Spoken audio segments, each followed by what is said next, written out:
안녕하세요. 이혼심판, 이혼재판의 신 혜성 변호사입니다. 오늘은 양육비 관련해서 얘기를 해볼까 해요. 이혼을 하다 보면 아무래도 당연히 한쪽이 아이들을 양육하게 되죠. 그러면은 비양육친, 양육하지 않는 쪽에서는 당연히 양육비를 지급을 해야 됩니다. 이혼을 하지만 내 아이 키우는데 돈 이만큼 주겠다.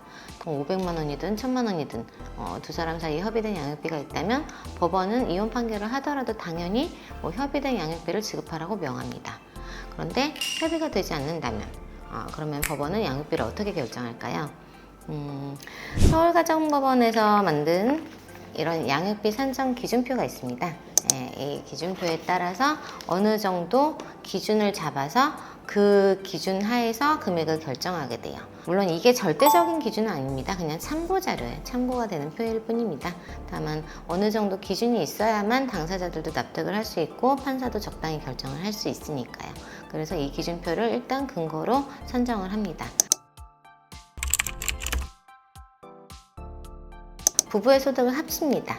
합친 소득이 어느 정도인지, 이게 이제 합친 소득의 구간이에요. 그 다음에 세로는 아이들의 나이에 따라서, 아이들 나이가 들면은 들어가는 양육비가 더 많아지잖아요. 그래서 합산한 소득, 부부의 합산한 소득, 그리고 아이의 나이의 구간, 이 지점에 써 있는 금액이 일단은 요 정도 소득을 가진 부모 밑에서 요 정도 나이의 아이를 키울 때는 요 정도 돈이 든다 라고 정해 놓은 거예요. 그 정도의 기준을 마련해 둔 겁니다. 그래서 예를 들어서 지금 이 기준표를 봤을 때 부부 합산 소득이 500에서 600만 원 정도이다. 그리고 아이는 3살에서 5살 정도 나이다. 그러면은 그 아이 한 명을 키우는데 드는 양육비는 126만 원 정도로 지금 기준을 일응 세워놨습니다. 근데 예를 들어서 아내는 200만 원을 벌고 남편은 400만 원을 벌어서 합쳐서 600이다. 근데 아이의 양육비는 126만 원 정도 든다. 이러면은 그 비율을 1대2 이렇게 해서 그 126만 원을 1대2의 비율로 분담하는 개념입니다. 그러면은 아내가 아이를 데리고 와서 키운다. 그럼 남편은 80 얼마 정도를 양육비를 지급하라는 판결이 나는 거예요. 이건 어쨌든 서울가정법원이 세운 표다 보니까 지방이랑 서울은 굉장히 경제적 격차가 큽니다. 아시겠지만 예를 들어 농어촌 구역이라든가 이런 곳은 사실 물가 차이가 엄청나죠. 이걸 그대로 적용할 수가 없습니다. 제가 창원에 한번 강의를 나간 적이 있는데 창원의 변호사님들이 저한테 그 질문을 하시더라고요. 이 기준표대로 창원에서 양육비가 결정되면 너무 많은 금액이래요.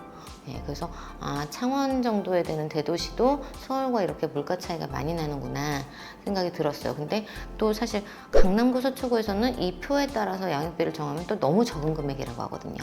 이런 것들, 이런 사정들이 있기 때문에 사는 지역에 따라서도 적절히 가감이 되어야 되고 예를 들어서 아이가 한 명인 경우에는, 외동인 경우에는 아무래도 조금 더 많이 양육비를 투자할 수 있잖아요. 그러다 보니까 한 명인 경우에는 여기서 조금 늘어나고, 반대로 아이들이 많아지면 여기서 조금 더 1인 양육비는 조금씩 더 줄어들고, 이렇게 가감하는 요소도 있어요. 그래서 이거는 정말 1응의 기준일 뿐이라는 거.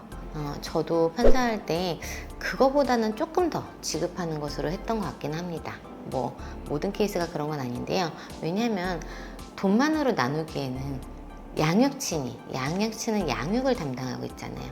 근데 그 양육의 어떤 가치를 좀 너무 평가를 안 하는 것이 아닌가, 양육비 결정에 있어서 그런 생각을 조금 하게 되더라고요. 그러다 보니까 이 기준표를 참고는 하지만 딱 이거에 따라서 하진 않고 적절히 상황을 봐서 조금 더 높여서 이제 양육비 지급하라고 한다던가 그렇게 했던 기억이 납니다. 그리고 이 양육비라는 것도 사실 모든 상황은 계속 변동하잖아요. 아버지가 갑자기 사업에 성공해서 소득이 10배가 될 수도 있고, 아니면 사업에 실패해서 소득이 확 줄어들 수도 있고, 그래서 이 양육비는 그때그때 또 상황에 따라서 변경을 할 수가 있습니다. 양육비 변경 청구라는 게 있어요. 항상 양육에 관한 상황은 정해져 있지 않습니다. 이혼할 때 친권 양육권 누구한테 준다, 양육비 얼마, 그리고 면접 교섭 어떻게 하기로 이렇게 결정을 했다고 하더라도요, 뭐 아이들에 대한 양육 상황은 항상 변화되는 것이기 때문에 항상 모든 것이 다 변경 청구가 가능합니다. 아이를 키울 상황이 되지 못하면 친권 양육은 당연히 변경할 수 있고요. 양육비도 아까 말씀드린 사정이 생긴다면 양육비 변경 청구를 통해서 뭐 증액하거나 감액할 수도 있는 거고, 면접 교섭 상황도 그때그때 변경 청구를 통해서 바꿀 수 있는 거고요. 더 궁금하신 게 있으시면 댓글이나 이메일로 문의 주시고요.